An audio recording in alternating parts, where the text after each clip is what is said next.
To Civil Discourse Now, I'm Mark Small. And I'm Paul Ogden. This is September 1st, 2012. We are coming to you from the Road Dog Saloon at 4861 Southeastern Avenue, Indianapolis, Indiana, United States of America, planet Earth. Our guests are Libertarian candidate for Indiana Governor Rupert Boneham and Indiana Libertarian Party candidate for Lieutenant Governor Brad Klopfenstein. We have an audience here, and we had a couple of questions during our intermission between second segment and this segment. One of the questions was concerning the lottery. Right. What happened to the lottery? What happened to the lottery money? You know, a lot of people thought it was going to our schools.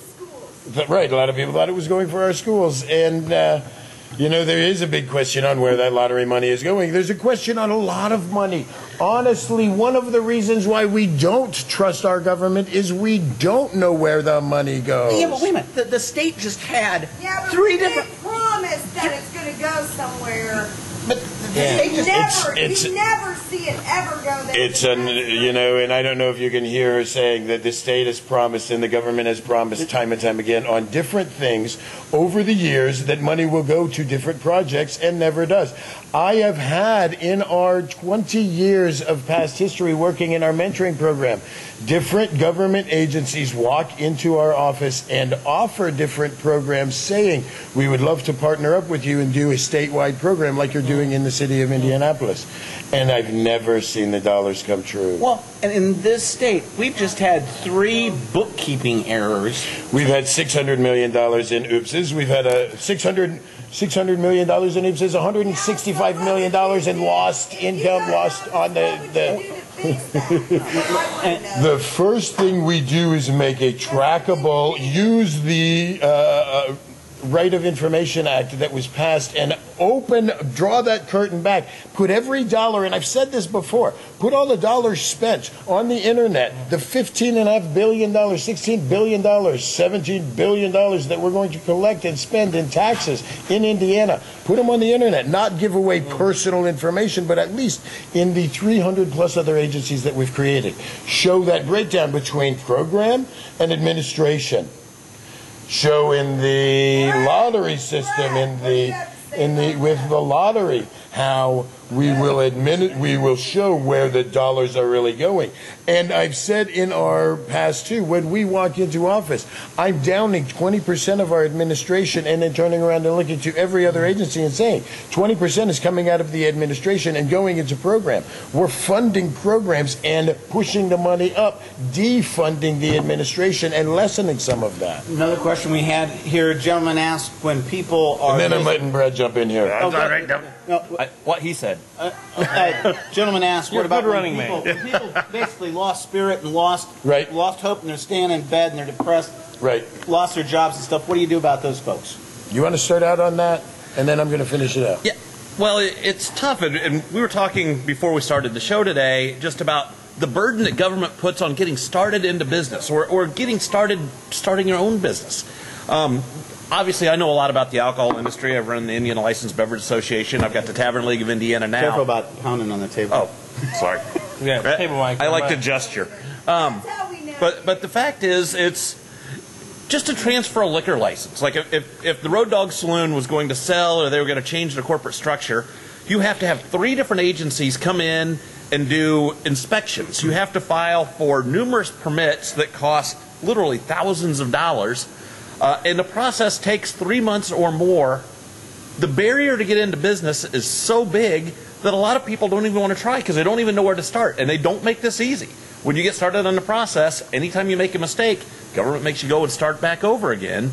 And for somebody who just wants to go out and wait and serve their customers, you know, sell them a beer or two and a sandwich, it's so difficult to get into that. A lot of people just do give up. And the bar business is a tough business. It is a hard business. But, you know, in these small businesses, in 2007, Indiana, 84.6% of all businesses in Indiana were small businesses, less than 20 employees.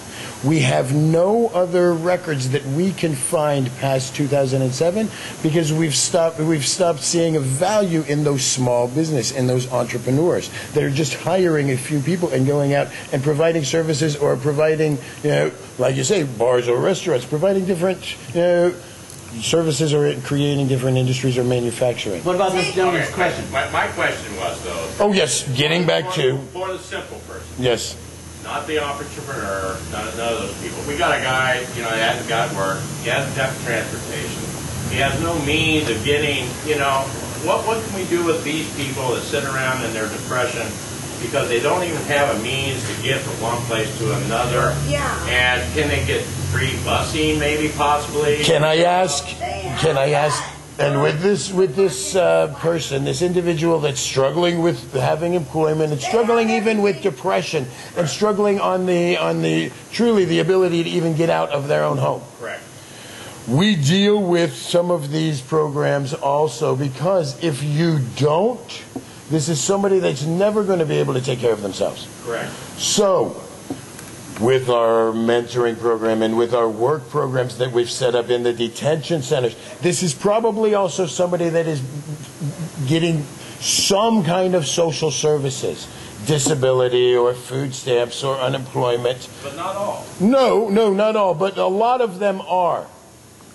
When you're getting social services, I don't see why we're not providing the ability for them to come in and help with their own lives, giving education, job training, social skills, and soft skills, besides putting them out to work in the parks, in the municipalities, in the day centers, in the libraries, that if we're paying somebody to sit there and hold their hand out, that's a disservice.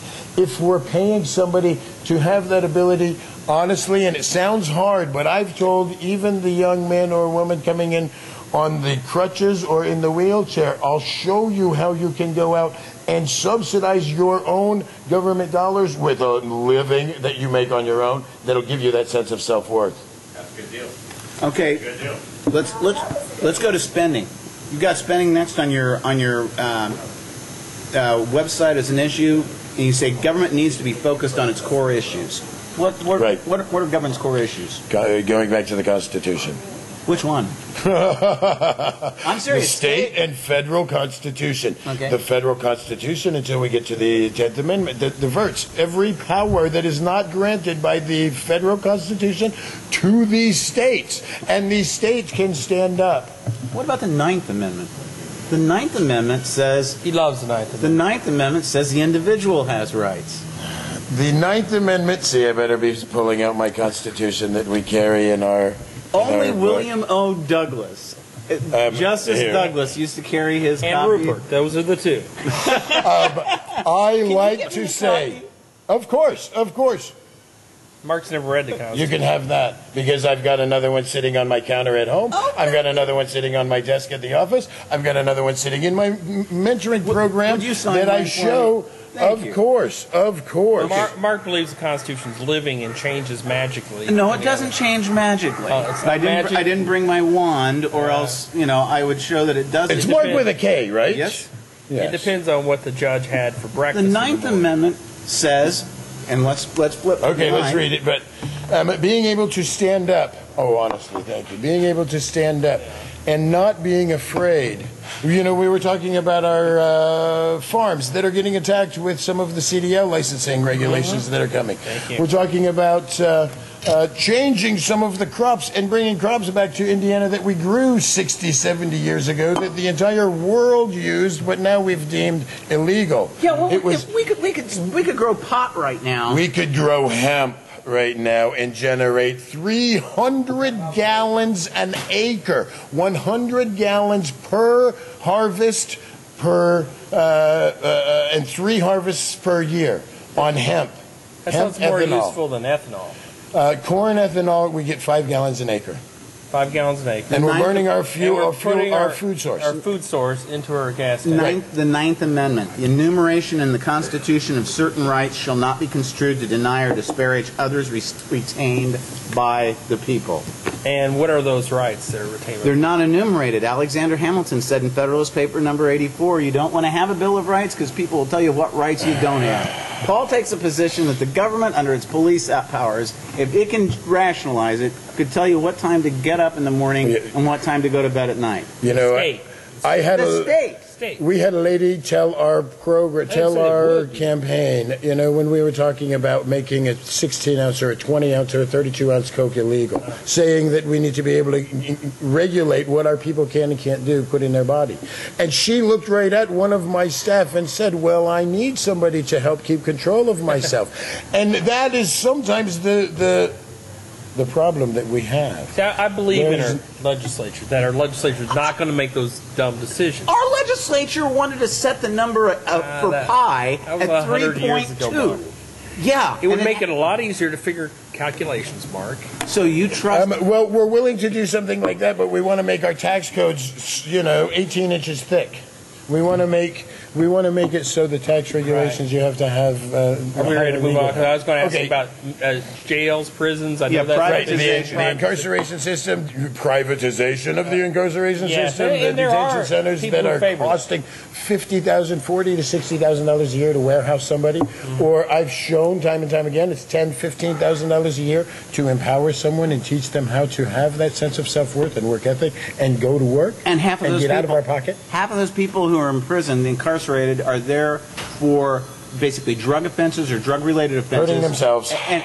Or not hurting themselves, just smoking a joint and being in possession of marijuana. Right. If we put first-time offenders and nonviolent offenders into a probationary system that put them into work programs and diverted them from the incarceration rolls and put them back out into the workforce and stop deeming them a felon, that you can discriminate against them for the rest of their lives on housing and employment? Or going to the privatization of prisons, CCA.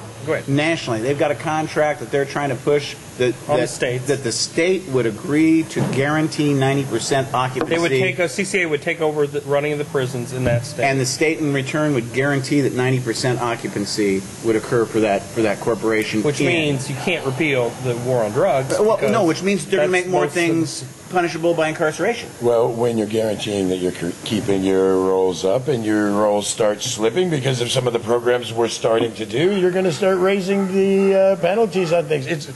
It's a terrible thing to even think about, privatizing our prisons. It's like privatizing our schools or our the education or the raising of our children. No, we don't want to privatize our juvenile detention centers. We don't want to privatize our adult correctional facilities, because when they start looking at that, then a dollar value becomes more valuable than a life. What about felons? Somebody that I work with, what are you deeming a felon? Felon somebody is that hurts themselves. Person that gets sentenced more than 1 year. They're labeled a felon. They have trouble getting jobs. How do we help those people? Oh well, we start re-looking at what we deem as a felon. Is a felon somebody that's hurting themselves, or is a felon somebody that's hurting others? A felon is someone that's hurting others. Yeah. But being able to revisit some of these things, I've told many different programs that after 10 years of somebody keeping clean, of somebody not getting in trouble, not even getting the darn, moving violations, they've been following the letter of the law, and every one of us know that's not the easiest thing in the world. Wearing your seatbelt every time, not speeding, not doing. I don't speed. Very good for you. Don't believe that. Very good for you. Your car has trouble? No. I've never been on a side street going 25. If you've ever driven on 465 at 55 miles an hour. That's different. You try and drive some of these roads at the posted legal speed limit, and you will be run over. Going to election reforms, because I went to your website and we need to be able to come back to some of this stuff, because I haven't stopped talking about the detention centers. Oh, I know. I think we got to wrap up. Oh, we got to wrap up. Okay, end of this segment. We'll be back in a minute.